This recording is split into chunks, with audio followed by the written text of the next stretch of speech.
The Quran is the word of Allah subhanahu wa ta'ala. You and I know that Allah is the creator.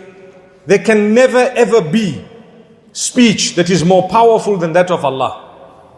So therefore, if anyone wants to do themselves a favor, get connected with the Quran. If you would like to connect with Allah, connect with the Quran. And Allah Almighty will be connected with you because that is His word.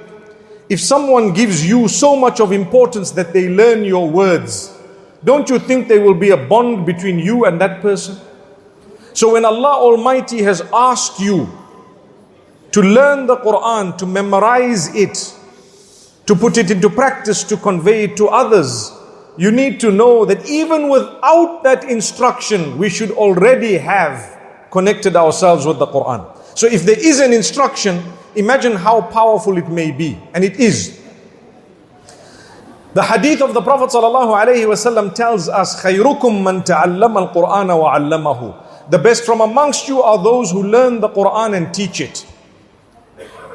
Then the hadith says, خَيْرُكُمْ أَوْ خِيَارُكُمْ أَحَاسِنُكُمْ أَخْلَاقًا. The best from amongst you are those with best character.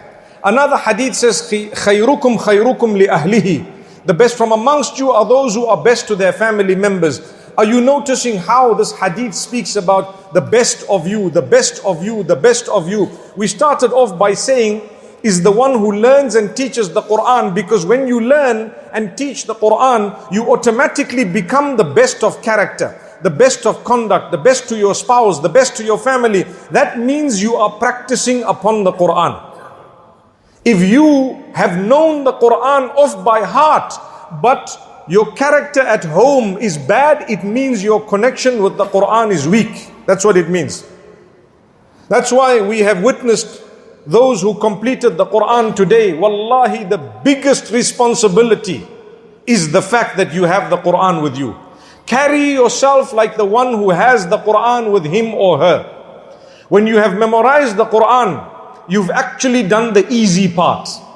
وَلَقَدْ يَسَّرْنَا الْقُرْآنَ لِلذِّكْرِ فَهَلْ مِن مُدَّكِرٍ. We have made this Quran easy to remember, to memorize, to learn, to put into practice. All of that is included in a dhikr. هَلْ مِن مُدَّكِرٍ. Is anyone going to put it into memory? Is anyone from amongst you going to make an effort to learn it, to put it into practice, and so on? So Allah Almighty is telling you, we made that easy for you. We made that easy for you. Are you going to do it? Do you know what? People have come back from Hajj now. I'm sure there are many who are seated here who must have been for Hajj, or at least a few. May Allah accept it from you. When do you know that your Hajj was accepted? It's quite simple. The farad is done. But the broader acceptance of your Hajj is connected to your life having changed.